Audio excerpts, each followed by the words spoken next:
Morning friends. Last class में हमने देखा था कि सेंट्रल मेटल एटम के बारे में मैंने आपको बताया था कि सेंट्रल मेटल एटम जो होता है वो जनरली डी ब्लॉक का एलिमेंट होता है। और डी ब्लॉक इसलिए होता है क्योंकि उसके पास वैकेंट ऑर्बिटल्स होते हैं, और वैकेंट ऑर्बिटल्स होंगे तभी वो क्या करेगा, कोऑर्डिनेशन बॉन्ड बना सकता है। ठीक है, ये बातें मैंने बताई थी, थोड़ा सा और इसको समझते हैं। चलिए देखते हैं। जैसे मान लो हम सेंट्रल मेटल CMA की बात कर रहे हैं। ठीक, सी में क्या होना चाहिए, जनरली डी ब्लॉक एलिमेंट्स होना चाहिए। ऐसा नहीं है कि सिर्फ डी ब्लॉक का ही होता है, लेकिन मैक्सिमम टाइम डी ब्लॉक का होता है। कभी कभी हम रेयर केस में पी ब्लॉक के एलिमेंट्स को भी सेंट्रल मेटल एटम का काम करता है वह देखते हैं। लेकिन ध्यान रखना, पी ब्लॉक में सारे एलिमेंट मेटल नहीं होते हैं। वो जो नॉन मेटल्स का जो कॉलम होता है वर्टिकली नहीं डायगोनली, उसके नीचे जो भी एलिमेंट होगा वो क्या होता है, मेटल होता है। ठीक है, तो वो डी ब्लॉक की तरह काम कर सकते हैं, लेकिन ऐसा बहुत रेयर होता है। मैक्सिमम कौन सा देखोगे, मैक्सिमम आप देखोगे आप अपने डी ब्लॉक का। ठीक है, जैसे मैं एग्जांपल ले लूँ कि पी ब्लॉक में जैसे पीबी हुआ, ठीक है, पीटी हुआ, ये सारे क्या हुए आपके, SN हुआ, ये सब क्या है आपके पी ब्लॉक के हैं, लेकिन वो as a central metal atom काम कर सकना। ठीक है, तो ये ध्यान रखना है। अब देखो कि क्यों यहाँ बोला गया कि इसके पास वैकेंट डी ऑर्बिटल होना नेसेसरी है। वैकेंट ऑर्बिटल होना कंपलसरी है, नेसेसरी है। देखो होता क्या है मैंने बताया कि अब थोड़ा कोऑर्डिनेशन स्फीयर की बात करते हैं। इसी को कॉम्प्लेक्स स्फीयर भी मैंने बोला था। तो कॉम्प्लेक्स स्फीयर में पहला जो एलिमेंट होता है जो यहाँ पर लिखा होता है वो होता है CMA, और उसके बाद जो भी यहाँ पे ग्रुप्स लगे होते हैं उसको मैंने क्या बोला था कि वो सारे क्या थे, लिगेंड्स थे। अब वो एक भी हो सकता है, एक से ज़्यादा भी हो सकते हैं। ठीक है, तो देखो होता क्या है, लिगेंड्स क्या करता है, लिगेंड्स का काम है कि वो लोन पेयर से सपोर्ट करता है। मतलब वही लिगेंड क्या करता है, कोऑर्डिनेशन बॉन्ड बनाने के लिए अपना इलेक्ट्रॉन देता है। तो किसको देता है, वो देता है सेंट्रल मेटल एटम को, इलेक्ट्रॉन सपोर्ट में डालता है। ठीक है, तो अब अगर ये सपोर्ट में इसको दे रहा है तो क्या CMA के पास इलेक्ट्रॉन रखने की कैपेबिलिटी होनी चाहिए, इसके पास इलेक्ट्रॉन रखने का जगह होना चाहिए, तभी तो वो रखेगा। और रख के क्या करेगा, इससे बॉन्ड बनाएगा। अगर उसके पास जगह ही नहीं है तो क्या वो इलेक्ट्रॉन रख पाएगा, नहीं रख पाएगा। जब इलेक्ट्रॉन रख नहीं पाएगा तो बॉन्ड नहीं बन पाएगा। तो इसलिए वैकेंट ऑर्बिटल होना नेसेसरी है, ताकि ये इलेक्ट्रॉन जो लिगेंड्स दे रहा है वो क्या करे, CMA अपने पास एक्सेप्ट करे। चलो इसको एक एग्जाम्पल समझते हैं, तब ज़्यादा आपको क्लियरिटी मिलेगी। जैसे हमने एग्जाम्पल फिर लिया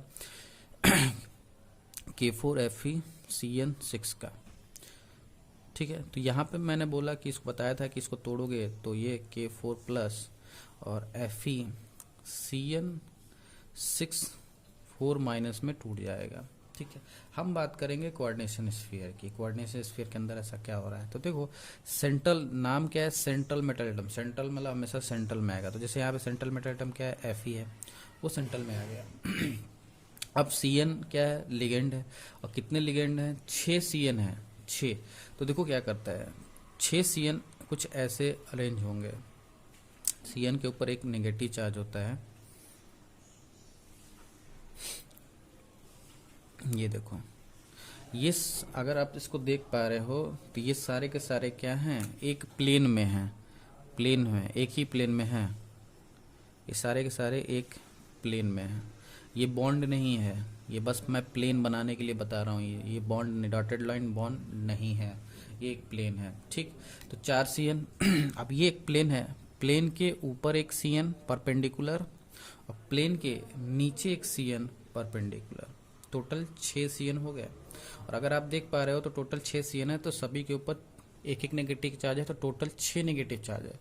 बट हमें यहाँ क्या दिखा रहा है, टोटल 4 नेगेटिव चार्ज। मतलब कि Fe के ऊपर +2 चार्ज होगा, तभी +2 और -6 कितना हो जाएगा, टोटल -4। अभी +2 कैसा है, क्योंकि इसका ऑक्सीडेशन नंबर है, वो हम निकालना सीखेंगे तो आपको फिर से क्लियर हो जाएगा। अब देखो CN ये CN मैंने ग्रुप बना दिया।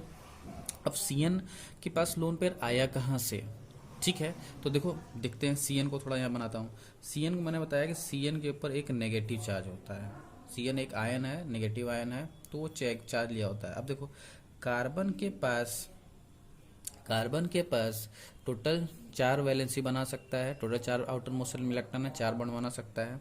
चलो, तो कार्बन ने क्या किया, नाइट्रोजन से 3 बॉन्ड बनाया, क्योंकि नाइट्रोजन के आउटर मोस्ट शेल में 5 इलेक्ट्रॉन होते हैं, 3 इलेक्ट्रॉन की जरूरत है, तो वैसे क्या कर देता है, कोवैलेंट बॉन्ड बनाकर शेयर करके इक्वली शेयर करके कोवैलेंट बॉन्ड बना लिया। अब कार्बन के पास 3 तो बॉन्ड बन गया, एक बॉन्ड ये फ्री रहता है, क्योंकि ये ग्रुप है, किसी के साथ जुड़ेगा तो किसी न किसी बॉन्ड के जुड़ेगा, तो एक कार्बन का फ्री रहता है। ठीक है। अब देखो यहाँ पे सी एन मैंने बना दिया, सभी का ऑक्टेट कंप्लीट है। अगर ध्यान से देखो तो नाइट्रोजन के आउटर मोस्ट शेल में 5 इलेक्ट्रॉन होते हैं, तो 5 में से 3 इलेक्ट्रॉन तो ये इससे दे के शेयरिंग कर लिया है। इसके पास 2 इलेक्ट्रॉन और बचे हुए हैं और वो बॉन्डेड नहीं है, मतलब क्या यही इसके पास फ्री इलेक्ट्रॉन है। क्या ये फ्री इलेक्ट्रॉन ही डोनेट किया जा सकता है, क्योंकि मैंने बताया इलेक्ट्रॉन वही डोनेट किए जाएंगे या वही शेयर में डाले जाएंगे जो कैसे हो, अनबॉन्डेड हो। अनबॉन्डेड का मतलब जो किसी से बॉन्ड ना बनाए, फ्री होने चाहिए। अब देखो मैंने क्या कहा था कि इलेक्ट्रॉन तभी कोऑर्डिनेशन बॉन्ड बनेगा जब उसका पहला तो ऑक्टेट कंप्लीट हो। तो क्या इस एन का ऑक्टेट कंप्लीट है? देखो सी के पास कोई भी लोन पेयर नहीं है, 4 इलेक्ट्रॉन थे, चारों के चारों क्या है, बॉन्डेड है, सी नहीं दे पाएगा। ठीक है, चलिए, तो अब हमने क्या किया कि यहाँ पर इसका ऑक्टेट कंप्लीट है और कम से कम एक लोन पेयर होना चाहिए। तो क्या नाइट्रोजन के पास एक लोन पेयर है और ऑक्टेट भी कंप्लीट है, मतलब क्या ये अपना ये जो लोन पेयर है वो डोनेट कर सकता है? बिल्कुल, और डोनेट करेगा तभी क्या बनेगा, कोऑर्डिनेट बॉन्ड बन पाएगा। आगे हम देखेंगे कि यहाँ पर एक जैसे 3 इलेक्ट्रॉन यहाँ पे है कार्बन के, 1 इलेक्ट्रॉन यहाँ पे है और एक नेगेटिव चार्ज है। नेगेटिव का मतलब एक इलेक्ट्रॉन और एक्सेप्ट किया गया है, तो जो है इस ग्रुप के ऊपर एक नेगेटिव चार्ज होता है, मतलब कि अब देखो ये इलेक्ट्रॉन तो लेगा नहीं क्योंकि इसका ऑक्टेट कंप्लीट हो चुका है, इसका भी इनकम्प्लीट है, तो ये क्या करता है, एक इलेक्ट्रॉन और लेता है और इसके ऊपर, इस ग्रुप के ऊपर एक नेगेटिव चार्ज लग जाता है, मतलब यहाँ पर भी एक लोन पेयर आ जाता है। ठीक है, तो हम अभी देखेंगे। अब देखो अगर एक लोन पेयर एक इलेक्ट्रॉन लेने से क्या इसका भी ऑक्टेट कंप्लीट हो गया? कैसे? 6 इलेक्ट्रॉन यहाँ से, 2 इलेक्ट्रॉन यहाँ, 8 इसका भी हो गया। पहले इनकम्प्लीट था लेकिन अभी क्या हो गया, कंप्लीट हो गया। तो आगे हम अभी देखेंगे कि ये एन भी लोन पेयर अपना डोनेट कर सकता है और सी भी लोन डोनेट कर सकता है। तो ऐसे लिगेंड्स को क्या बोलते हैं वो अभी इसी वीडियो में आपको देखने को मिलेगा। ठीक है, तो अभी बस इसको छोड़ते हैं, अभी हम सिर्फ एन को देखते हैं कि एन क्या कर रहा है, अपना लोन पेयर डोनेट कर रहा है। तो क्या होता है कि एन अपना लोन पेयर, इस ग्रुप ने एन से अपना एक लोन पेयर एफ को दिया, इस ग्रुप ने भी एफ को अपना एक लोन पेयर दिया, इस ग्रुप ने भी दिया, मतलब हर सी एन ग्रुप ने एफ को अपना एक लोन पेयर दिया। तो अगर देखो 6 लोन पेयर क्या दिए जा रहे हैं सपोर्ट में। 6 लोन पेयर का मतलब क्या है, 6 लोन पेयर का मतलब 12 इलेक्ट्रॉन। अब सोचो इतना बड़ा नंबर ऑफ अमाउंट इलेक्ट्रॉन का एफ को दिया जा रहा है, और अगर एफ के पास जगह नहीं हुई तो क्या वो इलेक्ट्रॉन एक्सेप्ट कर पाएगा? नहीं कर पाएगा। तो इसलिए एफ के पास जगह भी होनी चाहिए। चलो हम देखते हैं कि एफ के पास जगह है कि नहीं, वो भी मैं आपको बताता हूँ। जैसे एफ का अगर इलेक्ट्रॉनिक कन्फिगरेशन करोगे, एफ 26 होता है, तो अगर इसका कन्फिगरेशन किया जाए तो 1s2 2s2 2p6 3s2 3p6 4s2 3d10, count कर लो कितना हो गया, 10 30 हो गया। तो 13 हमें 26 चाहिए, तो यहाँ पे 3d6 हो जाएगा। ठीक, तब हमने ये कन्फिगरेशन किया। अब इसको मैं अगर सेल के फॉर्म में कन्वर्ट कर लूँ, जैसे के एल एम, तो के सेल में हो जाएगा 1s2, एल में हो जाएगा 2s2 2p6, ठीक है।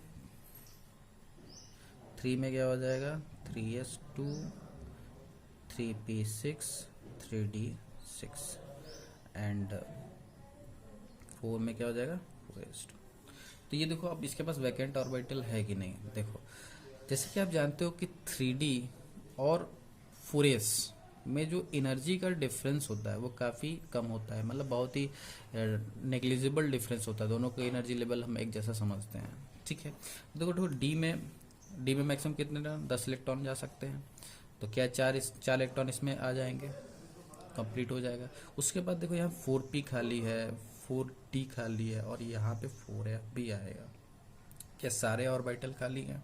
तो आप आराम से चाहो 12 इलेक्ट्रॉन इसको देना, तो क्या ये अपने पास रख सकता है? बिल्कुल रख सकता है, क्योंकि 3D और ये जो फोर्थ सेल का एनर्जी लेवल है वो बहुत ही एनर्जी क्या होता है, काफ़ी नेग्लिजिबल डिफरेंस होता है, इसलिए एनर्जी इलेक्ट्रॉन इजीली क्या करते हैं, यहाँ 3D से 4s के सेल में जा सकते हैं, इसलिए 12 इलेक्ट्रॉन आसानी से क्या कर सकता है, रख सकता है। इसलिए किसी भी कोई भी ऐसा सेंट्रल मेटल एटम होगा, कोई भी ऐसा सेंट्रल मेटल एटम होगा जो क्या करेगा, इलेक्ट्रॉन एक्सेप्ट करेगा, तो उसके पास वैकेंट ऑर्बिटल होगा ही होगा, तभी वो इससे कोवैलेंट बॉन्ड बना सकता है। बात समझ में आ रहा है? आगे हम इसको और डिटेल में पढ़ेंगे कि कैसे कौन कौन से, जब हम पढ़ेंगे, हम CFT मॉडल पढ़ेंगे, क्रिस्टल फील्ड थ्योरी पढ़ेंगे, तो वहाँ पे आपको सब समझ में आएगा कि कैसे हम हाइब्रिडेशन हम करेंगे इसी में। तो हाइब्रिडेशन भी करेंगे तो वहाँ पे आपको समझ में आ जाएगा कि कौन कौन से ऑर्बिटल्स यूज होंगे, क्योंकि जो ऑर्बिटल्स यूज होंगे उन्हीं का हाइब्रिडेशन आप निकालोगे।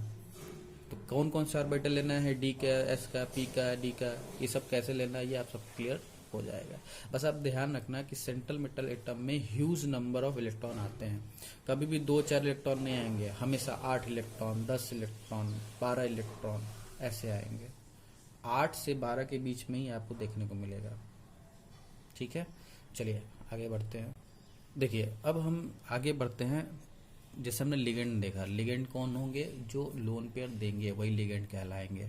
ठीक है, तो अब हम टाइप्स ऑफ लिगेंड देखते हैं कि मतलब कितने टाइप्स के लिगेंड होते हैं। तो देखो लिगेंड को उनके नेचर के आधार पे कई कई नेचर के आधार पे कई पार्ट्स में उनको डिवाइड किया गया है। तो सबसे पहले हम जो लिगेंड्स को डिवाइड कर रहे हैं वो कर रहे हैं on the basis of ions, मतलब उनके ऊपर कैसा चार्ज है, पॉजिटिव नेगेटिव है या नहीं है, उसके आधार पे हम लिगेंड्स को क्लासिफाई कर रहे हैं। देखो तो उसके आधार पे 3 ही तरह के हम चार्ज जानते हैं, पॉजिटिव, नेगेटिव और न्यूट्रल। तो पॉजिटिव को हम कैटायन बोलेंगे, नेगेटिव को एनायन बोलेंगे, और न्यूट्रल को जीरो का मतलब जीरो। ठीक है, तो उसके आधार पे 3 पार्ट में क्लासिफाई किया गया है लिगेंड्स को। पहला है कैटायनिक लिगेंड्स, दूसरा है एनायनिक लिगेंड्स, और तीसरा है न्यूट्रल लिगेंड। अब देखो कैटायनिक लिगेंड में पॉजिटिव चार्ज होना चाहिए। तो देखो मैंने एग्जांपल लिखा है कि इसके ऊपर क्या है, और ध्यान रखना लिगेंड है, लिगेंड है मतलब ये लोन पेयर जरूर देगा, कम से कम एक लोन पेयर का सपोर्ट जरूर करेगा। तो इस बात का ध्यान रखना कि पॉजिटिव चार्ज है, इलेक्ट्रॉन की कमी है, फिर भी इसके पास लोन पेयर O के पास होगा, N के पास होगा, दोनों ही क्या कर सकते हैं, अपना लोन पेयर दे सकते हैं। और अगर लोन पेयर सपोर्ट में डालेंगे मतलब वो लिगेंड कहलाएगा। और उनके पास चार्ज कौन सा है, पॉजिटिव, इसलिए किसके अंदर आएगा, कैटायनिक लिगेंड के अंदर आएगा। जैसे ये 2 एग्जाम्पल हैं। ठीक है, तो आपको एग्जाम्पल याद रखने हैं, और ये जरूर ध्यान में रखना कि अगर लिगेंड है तो वो लोन पेयर जरूर देगा, लोन पेयर का सपोर्ट जरूर करेगा, इस बात को हमेशा ध्यान में रखना। दूसरा देखो एनायनिक, एनायनिक मतलब नेगेटिव चार्ज, जैसे अभी Cn minus, F minus, Cl minus, Br minus, मतलब एक्सेप्ट बहुत सारे हैं जिनमें आपको negative Cl Br minus, I minus, ये सारे के सारे क्या हैं, आपके नेगेटिव वाले हैं, और वो एनायनिक लिगेंड्स हैं, क्योंकि ये भी अपना सारा का सारा लोन पेयर सपोर्ट कर सकते हैं। लिगेंड्स मतलब जो लोन पेयर सपोर्ट में डाले वो लिगेंड हो गया। ठीक है, न्यूट्रल लिगेंड मतलब कि जिनके ऊपर कोई चार्ज ना हो लेकिन फिर भी वो क्या करें, लोन पेयर का डोनेशन कर सके। जैसे NH3 है, NH3 आप बनाते हो स्ट्रक्चर ऐसा,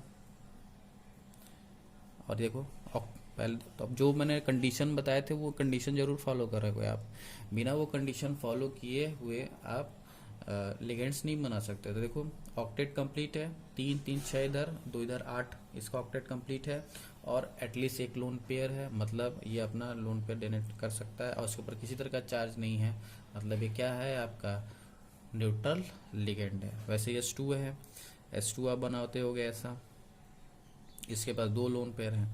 ठीक, तो 4 इलेक्ट्रॉन यहाँ और 2 यहाँ से, 2 यहाँ से, टोटल 8 इलेक्ट्रॉन, और एटलीस्ट इसके पास एक लोन पेयर भी है, एटलीस्ट कम से कम एक तो है ही, दो है लेकिन कम से कम एक है इसके पास, इसलिए अब क्या कर सकता है, डोनेट कर सकता है, इसलिए क्या है, लिगेंड है।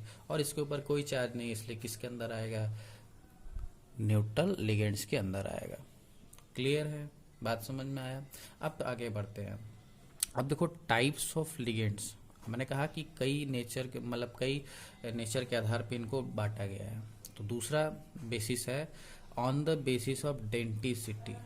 डेंटिसिटी, डेंटिसिटी का मतलब समझो क्या है। डेंटिसिटी का मतलब ये है कि कोई भी लिगेंड अपने पास से कितने लोन पेयर का सपोर्ट कर रहा है, मतलब कितने कोऑर्डिनेशन बॉन्ड बना सकता है, वही उसकी डेंटिसिटी होती है। जैसे मान लो एक लोन पेयर का सपोर्ट दिया तो वो मोनोडेंटेट हो गया, दो लोन पेयर का सपोर्ट किया तो बाइडेंटेट हो गया, तीन लोन पेयर का सपोर्ट किया तो ट्राइडेंटेट हो गया, चार का दिया तो टेट्रा, और चार से ज्यादा दिया तो पॉली। ठीक है, ध्यान ये रखना है कि मैं जो डेंटिसिटी की बात कर रहा हूँ ये सिर्फ एक ग्रुप के ऊपर है, बात ध्यान समझना। अब जैसे मैंने अभी यहाँ पे एग्जांपल लिया था कि FeCN6 वाला, FeCN6 के ऊपर पावर -4, तो यहाँ पे ये ध्यान रखना है कि CN यहाँ पे 6 है, 6 CN है। हम 6 CN को नहीं देखेंगे, हम सिर्फ CN ग्रुप को देखेंगे। ठीक है, अब CN ग्रुप कितना दे रहा है, एक देगा, दो देगा, तीन देगा, चार देगा, उसके आधार पर डेंटिसिटी होगा। हम CN6 के आधार पर नहीं बताएंगे, एकदम क्लियर समझना। CN6 को नहीं देखेंगे, हम सिर्फ क्या देखेंगे, CN को देखेंगे, हम ग्रुप को देखेंगे। वो ग्रुप कितनी बार आया है वो नहीं देखना है हमें, हमें सिर्फ ग्रुप को देखना है कि एक ग्रुप कितना लोन पेयर का डोनेशन कर सकता है, वही उसकी डेंटिसिटी होगी। जैसे यहाँ CN जो है, अभी हम बताएंगे, CN जो है एक लोन पेयर का डोनेशन करता है, तो इसलिए ये मोनोडेंटेट हुआ। भले ये 6 बार आया है उससे मतलब नहीं है, लेकिन ये क्या है, मोनोडेंटेट है। क्लियर है, बात समझ में आ रहा है। कुछ एग्जांपल्स अभी मैं आपको बताऊंगा, क्लियर है। बस आप ये याद रखना, ये जो बहुत जरूरी है, इस पर ज्यादा फोकस करना कि हम पूरे ग्रुप को नहीं देखेंगे। हम 6 है, 4 बार आया है, 5 बार आया है, हम वो नहीं देखेंगे। हम बस देखेंगे कि ग्रुप क्या है और एक ग्रुप से कितने लोन पेयर का सपोर्ट हो रहा है, वही उसका क्या होगा, डेंटिसिटी होगा। हम सिर्फ एक ग्रुप को देखेंगे, ठीक है, या ऐसे समझो एक मॉलिक्यूल को देखेंगे। जैसे CN एक मॉलिक्यूल हो गया, हम सिर्फ CN को देखेंगे, बाकी CN कितनी बार आया है उसको हमको नहीं देखना है। क्लियर है, चलो। तो अगर वही एक ही मॉलिक्यूल हमें 2 लोन पेयर देता है तो वो बाइडेंटेट हो गया। अगर एक ही मॉलिक्यूल से हमें 3 लोन पेयर का सपोर्ट आता है तो वो ट्राई हो गया। अगर एक ही मॉलिक्यूल से हमें 4 लोन पेयर का सपोर्ट आता है तो टेट्रा हो गया। और अगर 4 से ज्यादा हो गया तो वो क्या हो जाता है, पॉली। क्लियर है। अब मैं एक एक एग्जाम्पल आपको समझाता हूँ और आपको एग्जाम्पल याद रखने हैं। मैंने उनका स्ट्रक्चर बना रखा है और उनके नाम लिख सके हैं, उनके शॉर्ट में कैसे यूज होते हैं, शॉर्ट नेम कैसे यूज होते हैं वो यूज, क्योंकि शॉर्ट नेम से ही आपके क्वेश्चन बनेंगे। वो एक देर लिख देगा, जैसे यहाँ पे EN आपको दिख रहा हो, X दिख रहा है, लेकिन इसको क्या बोलते हैं वो आपको जब तक याद नहीं होगा और कैसा इसका स्ट्रक्चर होता है तब तक आप सही से समझ नहीं पाओगे। ठीक है, तो चलिए कुछ एग्जाम्पल देखते हैं। जैसे मैंने यहाँ लिखा है एथिलीन डाइअमाइन, एथिलीन डाइअमाइन, इसको शॉर्ट में हम EN बोलते हैं। ठीक, अब जैसे एथिलीन है, एथिलीन हमें पता है, देखो जरूरी नहीं है कि आप इसको रटने में कोई दिक्कत हो, थोड़ा समझ के भी आप करोगे तो ये याद हो जाएगा आपको। देखो जैसे क्या है, एथिलीन है, एथिलीन का मतलब एथ में 2 कार्बन होते हैं। तो देखो यहाँ क्या 2 कार्बन आए हुए हैं। डाई का मतलब 2 अमाइन, अमाइन का मतलब NH2 ग्रुप होता है और डाई का मतलब 2, तो क्या 2 NH2 ग्रुप लगा हुआ है, बस काम खत्म। ठीक है, तो ऐसे आप याद करते हो। अब बात ये कि क्या ये एक ही मॉलिक्यूल, हाँ ये पूरा एक ही से जुड़ा हुआ है, एक ही मॉलिक्यूल है। अब देखते हैं कि यहाँ पे एक ऑक्टेट कंप्लीट है लेकिन यहाँ लोन पेयर नहीं है, सारे बॉन्डेड है। N के पास ऑक्टेट कंप्लीट है और लोन पेयर है, तो एक अपना ये भी दे सकता है और एक अपना ये भी दे सकता है। ये क्या हो गया, बाइडेंटेट। देखो मॉलिक्यूल एक ही है और एक मॉलिक्यूल से हमें 2 लोन पेयर का सपोर्ट हो रहा है, तो इसलिए किस में आएगा, बाइडेंटेट में आएगा। यहाँ पे मैंने मोनो के कुछ एग्जाम्पल लिखे हुए हैं, ध्यान से देखो। NH2, ध्यान रखना इसी में आपका वाटर भी होता है, ये ध्यान रखना। वाटर के पास 2 लोन पेयर है लेकिन दोनों नहीं देता है वो, क्योंकि उसकी इलेक्ट्रोनेगेटिविटी ज़्यादा होती है ओ की, ठीक है। वो एक ही लोन पेयर को सपोर्ट में डालेगा, दूसरा नहीं डालने देगा। तो है जरूर दो, लेकिन देगा कितना, एक ही। तो हमें सिर्फ देने से मतलब है कि कितना आ रहा है, तो इसलिए वो क्या हो जाएगा, मोनोडेंटेट होगा। तो ये ध्यान रखना, वाटर भी क्या है, बाइडेंटेट नहीं, वाटर मोनोडेंटेट है, ठीक। तो एथिलीन डाइअमाइन बाइडेंटेट है। तो स्ट्रक्चर बना के आप इसको याद रखेंगे, ठीक। इसको बोलते हैं ऑक्सीलेटो OX। यहाँ पे भी है, देखो बहुत सारे आपको लोन पेयर देखने को मिल रहे होंगे, बहुत सारे आपको लोन पेयर देखने को मिलेंगे, लेकिन सारे लोन पेयर्स डोनेशन में नहीं जाएंगे। सिर्फ कौन सा जाएगा, जिसके ऊपर नेगेटिव होगा, नेगेटिव, ठीक है, नेगेटिव। और वो हमेशा एक ही लोन पेयर का सपोर्ट करेगा। जैसे ऑक्सीजन में हमने देखा था कि इलेक्ट्रोनेगेटिव ज़्यादा है, नहीं ज़्यादा देगा, वो एक ही लोन पे, तो यहाँ से एक और यहाँ से एक। जो नेगेटिव देखो डबल बॉन्डेड है, डबल बॉन्ड का अट्रैक्शन फोर्स ज़्यादा है, तो यहाँ से एक भी लोन पेयर का सपोर्ट नहीं होगा। तो ये ध्यान रखना, यहाँ से एक भी लोन पेयर का सपोर्ट सिर्फ कहाँ से, जहाँ सिंगल बॉन्डेड वाला होगा, और वहाँ से सिर्फ कितना, एक यहाँ एक यहाँ, टोटल दो, एक मॉलिक्यूल से दो, इसलिए भी क्या हुआ, बाइडेंटेट हुआ। तो ये थोड़ा ध्यान रखना, यहाँ आपको चीज़ें प्रैक्टिस करोगे, जब क्वेश्चन अभी धीरे धीरे आएंगे, कुछ चीज़ें लगातार प्रैक्टिस होंगी, तो ये आपको याद करने की जरूरत नहीं पड़ेगी, अपने आप याद भी हो जाएगा, ठीक है। अब देखो नेक्स्ट हमारा है जी ग्लाइसिनेटो आयन, GLY इसको शॉर्ट में लेते हैं। तो इसको देखो, देखो ये स्ट्रक्चर है इसका। अगेन लोन पेयर कहाँ से मिल सकता है, जहाँ पे नेगेटिव सिंगल बॉन्ड हो, वहाँ से एक लोन पेयर, और एक N से जाएगा एक लोन पेयर, तो टोटल दो। देखो यहाँ से नहीं जाएगा क्योंकि यहाँ डबल बॉन्डेड है, तो याद ध्यान रखना, जहाँ डबल बॉन्डेड ऑक्सीजन होगा मतलब अट्रैक्शन फोर्स ज़्यादा, क्योंकि जैसे जैसे नंबर ऑफ कोवेलेंट बॉन्ड बढ़ता है अट्रैक्शन फोर्स बढ़ता जाता है, इसलिए वहाँ पर भी आपका लोन पेयर सपोर्ट नहीं कर पाएगा, सिर्फ यहाँ यहाँ। तो ये भी क्या हुआ, आपका बाइडेंटेट हुआ। तो ये सब ध्यान रखना है, ठीक है। आगे बढ़ते हैं, डाई मेथी ग्लाइसिनेटो आयन, DMG इसको शॉर्ट में बोलते हैं। तो इसका स्ट्रक्चर आप देखिए, डाई मेथिल है, दो में यहाँ पे आपको कार्बन ग्रुप देखते हैं मिल रहा होगा, ठीक है। और यहाँ पे देखो, अब यहाँ पे अभी आपको क्या कर रहा हो, बहुत ज़्यादा लोन पर देखने को मिल रहा होगा, लेकिन मैं फिर आपको बता दूं कि यहाँ सिंगल बॉन्डेड एंड था, इसलिए अपना लोन पर डोनेट कर रहा था, ठीक है। यहाँ पर भी N के बाद लोन पेयर है, लेकिन अब देखो अगर आप, तो वहाँ पे डबल बॉन्डेड आ गया है, तो क्या ये लोन पेयर अब डोनेट कर पाएगा N अपना, नहीं। तो कौन कर पाएगा, जिसके पास सिंगल बॉन्ड है और O निगेटिव है, मतलब एक लोन पेयर यहाँ से और एक लोन पेयर यहाँ से, टोटल। अब N लोन पेयर अपना सपोर्ट में नहीं डालेगा, रीज़न पूछे बता देना कि उसके पास डबल बॉन्ड है, क्लियर है। तो मतलब यहाँ से भी कितने, दो आए, मतलब ये भी आपका क्या है, बाइडेंटेट है।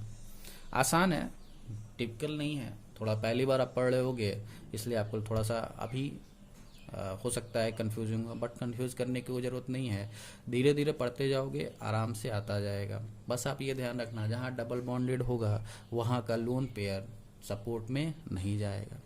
और तीसरा जो सबसे इम्पोर्टेंट है, EDTA, डाई एथिलीन डाइअमाइन टेट्राएसीटेटो। तो चलो देखते हैं इसका स्ट्रक्चर मैं बनाता हूँ, देखिए कैसे बनाएंगे। वैसे नाम से ही अब एथिलीन है, एथ का मतलब दो कार्बन आएगा, ठीक है। फिर क्या है, डाइअमाइन टेट्राएसीटेटो, मतलब दो अमाइन ग्रुप आने चाहिए, लेकिन हम N बना रहे हैं, ठीक है। क्यों, क्योंकि इससे एसीटेटो, टेट्रा मतलब चार एसीटेटो ग्रुप जुड़े हुए हैं।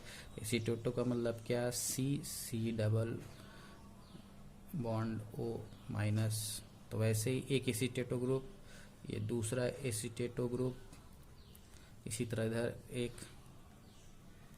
तीसरा एसीटेटो ग्रुप, और यहाँ पे एक चौथा एसीटेटो ग्रुप।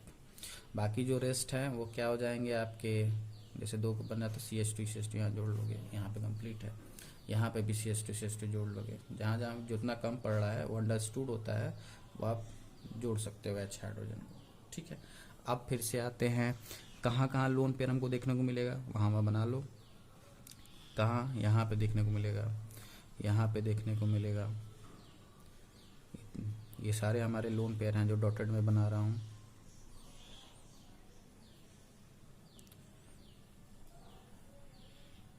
ये हमने बना दिया, बाकी और कोई लोन पेयर नहीं, इतने लोन पेयर है। अब भैया कहाँ कहाँ से लोन पेयर देखने को मिलेगा, आओ पहले यहाँ देखते हैं। क्या यहाँ पे लोन पेयर है, ऑक्टेट कंप्लीट है, हाँ। क्या डबल बॉन्ड है, नहीं। तो क्या ये अब दे सकता है, यस, अब एन दे सकता है। यहाँ पे नहीं दे पा रहा था क्योंकि डबल बॉन्ड हो गया था। तो ध्यान रखना, जहाँ सिंगल बॉन्डेड हो वहीं पे लोन पेयर सपोर्ट कर पाएगा। तो यहाँ पर है, यहाँ पर ये भी दे सकता है, तो यहाँ पे हो गया। आओ यहाँ पे, क्या ये डबल बॉन्डेड है, नहीं देगा, ये भी है, ये भी है। तो ये चारों ऑक्सीजन डबल बॉन्डेड है, नहीं देंगे। हाँ, जो आयन वाले हैं, नेगेटिव चार्ज वाले हैं, वो दे सकता है, लेकिन कितना, 3 है, लेकिन कितना देगा, सिर्फ एक देगा। तो एक यहाँ से, एक यहाँ से, एक यहाँ से और एक यहाँ से। तो ये पूरा एक ही मॉलिक्यूल है, EDTA, इथिलीन डाइअमाइन टेट्राएसिटेट, ये पूरा एक ही है। लेकिन कितने, एक ही मॉलिक्यूल से कितने आ रहे हैं, 1 2 3 4 5 6 लोन पेयर आ रहे हैं। तो ये हेक्साडेंटेट हुआ, हेक्साडेंटेट 6 लोन पेयर। और इसी हेक्सा को मैंने क्या बोला, पॉलीडेंटेट। ध्यान रखना, एक ही मॉलिक्यूल से कितने आ रहे हैं, 6 आ रहे हैं, तो क्या हो जाएगा, पॉलीडेंटेट हो जाएगा। क्लियर है। अब एक देखते हैं एक और, ये क्या है, डाई एथिलीन डाइअमाइन। अभी हमने एथिलीन डाइअमाइन देखा था, ये रहा आपका एथिलीन डाइअमाइन। अब इसी के आगे क्या लग गया, डाई, मतलब इसी में एक और ग्रुप जुड़ जाएगा, तो क्या हो गया, डाई एथिलीन डाइअमाइन। तो देखो हमने ये हमारा एथिलीन डाइअमाइन का था, इसी में हमने क्या जोड़ दिया, एक और डाई एथिलीन जोड़ दिया, बन गया। देखो अब देखो यहाँ पे कितने थे, एक यहाँ एक यहाँ, पूरा एक ही मॉलिक्यूल हुआ। टोटल कितने आ रहे हैं, 3, इसलिए क्या हो जाएगा, ट्राइडेंटेट।